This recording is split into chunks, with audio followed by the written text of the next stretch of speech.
First ever factory outlet Mukunda jewellery KPHB Kothapet Khammam Somajiguda Hanamkonda. నమస్తే రమగారు. నమస్తే జయ. రమగారు, మనము ఆలయ దర్శనం చేసినప్పుడు కొన్ని ఆలయాల్లో కోనేరు చూస్తూ ఉంటాం. ఆ కోనేటి మహిమలు కూడా కొన్ని మనం మాట్లాడుకుంటూ ఉంటాం కదా. వాటిలో ఖచ్చితంగా స్నానం చేయాల్సిందేనా? ఆ మహిమ ఉంటుందా? ఉంటుంది జయ. స్థల పురాణాలు ఉంటాయి కదా, స్థల పురాణాలను బట్టి ఈ కోనేరులో స్నానం చేసి తడి బట్టలతోటి దర్శనం చేసే దేవాలయాలు కూడా కొన్ని ఉంటాయి.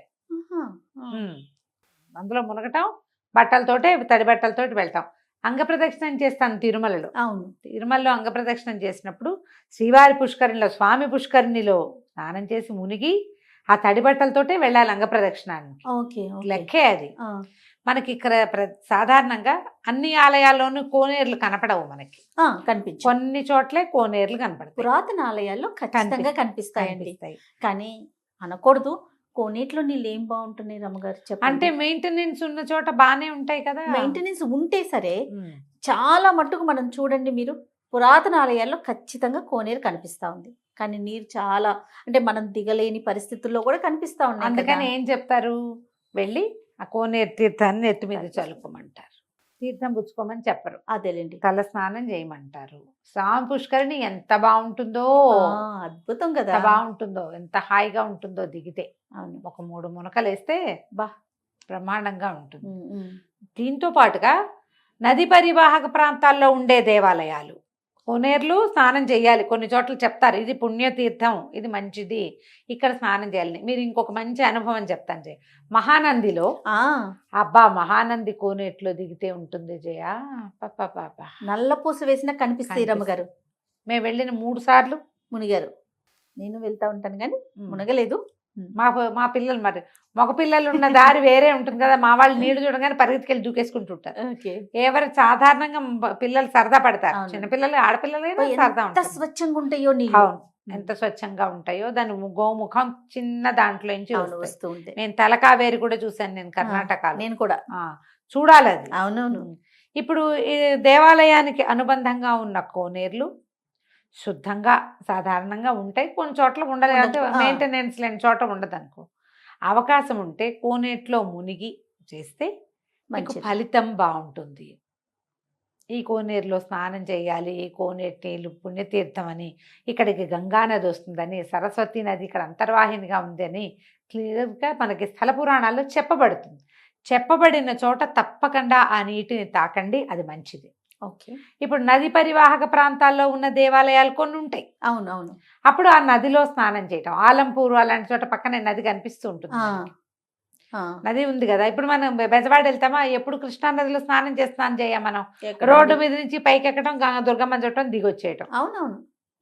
ఎప్పుడో వన్స్ ఇన్ ఏ వైల్ అయినా నదిలో స్నానం చేసి, నదీ స్నానం చేసి దేవాలయ దర్శనం చేస్తే ఎక్సలెంట్గా ఉంటుంది జయ, చాలా బాగుంటుంది.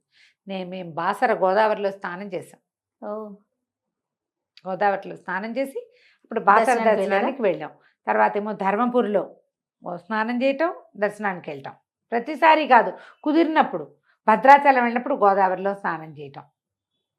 ఇలా కొన్నైనా అప్పుడప్పుడు అయినా అవకాశాన్ని వన్సినే వైలైనా చెయ్యటమే మంచిది.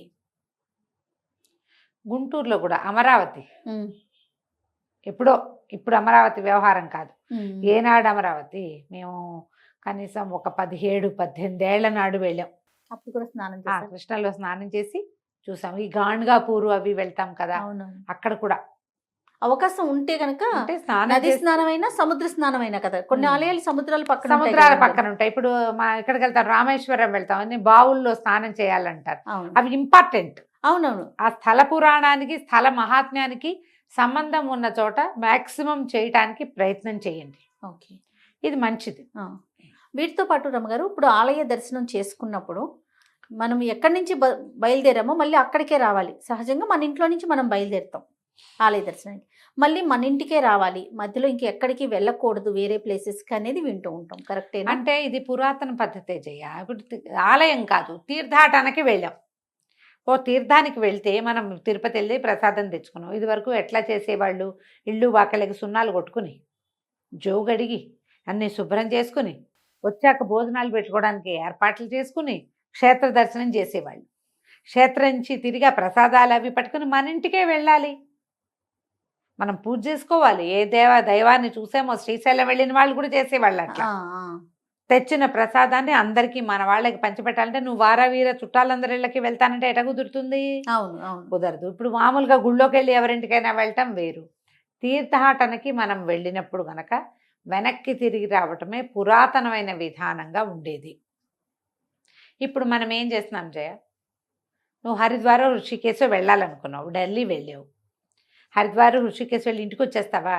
ఏం కాదు, మళ్ళీ ఢిల్లీలో దిగి ఫ్రెండ్ ఇంట్లో ఉండి జంతర్ మంతర్ చూసి ఇండియా గేటో ఏమిటో అది కూడా చూసి లాల్ ఖిలా చూసుకుని అంతే కదా, ఆ పాలికా బజార్లో షాపింగ్ చేసి ఇవంతా చేస్తే గానీ మనం ఇల్లు చేయరము. అవును. ఇప్పుడు పురాతన విధానాన్ని ఇప్పుడు పెట్టగలమా? కాదు రమ్మగారు, ఇది వరకు ఓన్లీ తీర్థయాత్రలే ఉండేవి. ఇప్పుడు చాలా వచ్చాయి. విజ్ఞానయాత్రలు, వినోదయాత్రలు, విలాసయాత్రలు, విలాసయాత్రలు ప్లస్ తీర్థయాత్ర కంబైన్డ్ గా చేసేటప్పుడు మనం ఇంత సిద్ధాంతంగా పెట్టుకోకర్లేదు. కానీ ఒకవేళ అక్కడికే వెళ్తే కనుక జీవితంలో ఒక్కసారి చేసే యాత్రలు ఉంటాయి, కాశీ రామేశ్వరం లాంటివి. అప్పుడు మాత్రం వేరే వాళ్ళ ఇళ్ళకి వెళ్ళకండి. కాశీ వెళ్తాం పూట వెళ్ళం కదా, అంతే కదండి. కాశీ వెళ్తే తిరిగి ఇంటికి రావటం. మీరు కాశీ రామేశ్వరం రెండు కలిపి యాత్ర చేస్తున్నారు కొంతమంది. కాశీలో నుంచి గంగను తీసుకెళ్లి రామేశ్వరం సముద్రంలో వేయాలి, సముద్రంలోని మట్టిని తీసుకొచ్చి ఇక్కడ గంగలో వేయాలి. ఇది లెక్క చేస్తున్నారు. అట్లా 3 ట్రిప్పులు తిరుగుతారట. నాకు ఒక ఘనాపాటి గారి పెద్దవారే ఒకరు చెప్పారు, నాకు 3 ట్రిప్పులు అక్కర్లేదమ్మా, కాశీ వెళ్ళండి, గంగని మీ సొంత చెంబుతో ముంచుకుని సీల్ చేసి పట్టుకెళ్ళండి. రామేశ్వరం వెళ్ళండి, రామేశ్వరంలో దర్శనం చేసుకుని ఈ గంగని అక్కడ సముద్రంలో పోసేసి సముద్రంలో నుంచి మట్టి పట్టుకురండి, రాయి కూడా అది తెచ్చి మళ్ళీ కాశీలో గంగా నదిలో వేసి నమస్కారం, అంతే. మరి 2 కాశీ ఏమిటో 3 సార్లు చేసామని చెప్తున్నారు ప్రతి వాళ్ళు. 2 సరిపోయింది కదా రమ్మగారు, సరిపోయింది కదా, 2 పనులే. ఇలా చేసే వాళ్ళు కూడా ఉన్నారు. మీరు కూడా ఇలాంటి పెద్ద పని చేస్తే ఇంటికే రండి. చార్ధామ్ యాత్ర చేస్తారు, పెద్ద యాత్ర జీవితంలో ఒకసారి చేసేది. లేకపోతే బద్రీనాథ్ కేదార్నాథ్ మాత్రమే వెళ్ళేవాళ్ళు ఉంటారు. ఇళ్ళకి ఇంటికే వస్తే మనం ఆ ప్రసాదాన్ని ఇంటికి తీసుకొచ్చుకొని రమ్మగారు తిరుమల తిరుపతి దేవస్థానం మనం ఎక్కువగా వెళ్తూ ఉంటాం. అప్పుడు కూడా మనం మన ఇంటికే రావాలంటే ఇది వరకు చేసేవాళ్ళు అట్లాగే. ఇప్పుడు మనకి ఏంటంటే క్యాజువల్గా వెళ్తున్నాం. మన టికెట్లు ఎప్పుడు దొరికితే అప్పుడు వెళ్ళిపోతున్నాం.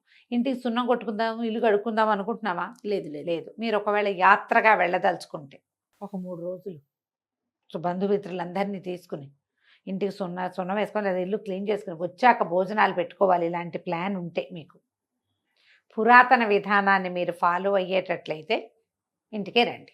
ఏమో ఇప్పుడు అది ఎట్లా చేస్తున్నారని నేను నమ్మట్లా, చేయటం లేదు, కుదరటం లేదు కూడా. ఒక పెద్దవి చేయదలుచుకున్నప్పుడు మాత్రం ఇలా చేయడము మంచిది. మనం ఇంటికి వచ్చి ప్రసాదాన్ని మన దేవుడి దగ్గర పెట్టుకుని ఇవి విడిచిన బట్టలు అవి ఇవి తెచ్చుకున్నాం, బట్టని పక్కకు పెట్టుకుని ఇల్లు వాకిళ్ళు కడుక్కోవటం ఒకసారి, తర్వాత ఏమో చుట్టాలని పక్కాలని పిలిచి భోజనం పెట్టుకోవటం బాగుంటుంది. మంచి పద్ధతి. అంత తీరుబడిగా ఎక్కడ చేస్తున్నాం రమ్మగారు? సెలవులు చూసుకోవటం, ఇవాళ వెళ్ళామా, ఇది వరకు కాశీ సమారాధన చేసేవాళ్ళు. కాశీ వెళ్ళారంటే తిరిగి వచ్చాక గంగ పూజ చేయటం, కాశీ సమారాధన చేయటం ఎంత గొప్ప. మరి అలా ఏదైనా చేయదలుచుకుంటే చేసుకోవచ్చు. నమస్తే.